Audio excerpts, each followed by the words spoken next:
big old update. So, I'm still struggling with the design where this fits into here. The issue that I'm having is when printing this, these aren't matching up with this.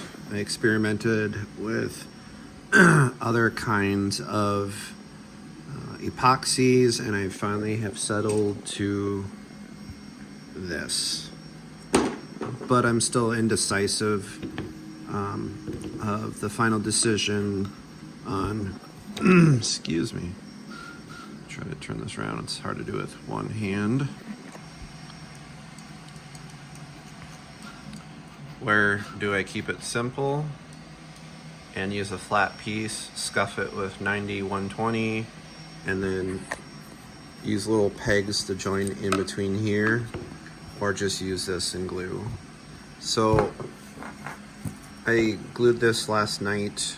It's just a little test piece. Basically it was the bottom half of this with basically the bottom half of that. So basically it was just kind of like a cut of this, because I have been testing the different size of the, where is it, the triangles here.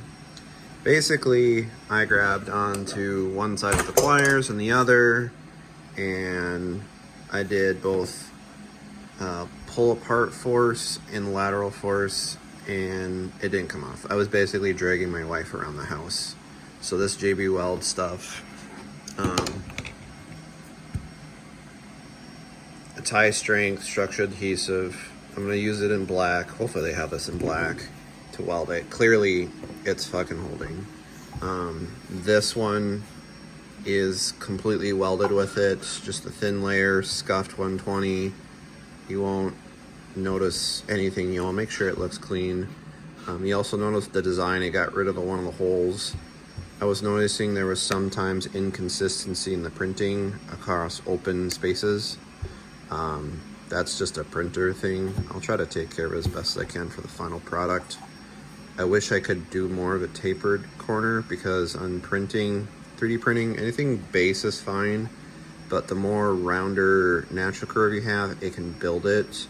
But I kind of like the flat, but like I said, we'll figure that out.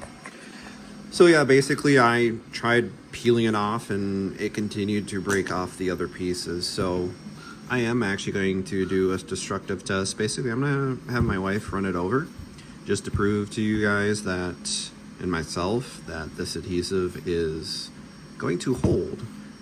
I need to let this cure for another 24 hours. But as long as basically half of it holds, you know, I don't care if this piece breaks off, but if the majority of it holds and all the plastic around it breaks, I know the adhesive is going to last for a lifetime. So right now, what is printing off is the, it's the bracket that goes for the holes. I'm going to see, I'd like to still have the little pins. It's gonna make it robust, a little bit more sturdy. I did do destructive tests on the bracket itself. I'm still having basically the bottom blowout in the two corners. You can see where it's breaking out. Is this, yes, is this the right one? Yes. So I'm using gyroid. So basically it's a wave pattern that will help flex. Basically I got it to the point, I want to say roughly the yay point before it broke. So that's an extreme. So if you were to break it at this point, you're doing something stupid. There's no reason in this entire build that it should ever get to that extreme. You know, I'll produce a video of how to remove it and take it off, because again, that's an extreme level of bending, and again, I'm just test breaking. So the one thing I did do, I gotta go back to the bracket. So originally in the older design, you can see I went with 2 triangles. That's not great because any hard edge or 90s or just a rough edge will not allow for much flexing. It's going to be the point where it's broken off. So like that hard edge right there, that 90, that will break off. And so the newer design, I smoothed it out a little bit more. So it's gonna have more flex, a little bit more give to return without breaking. So hopefully this will be the last design.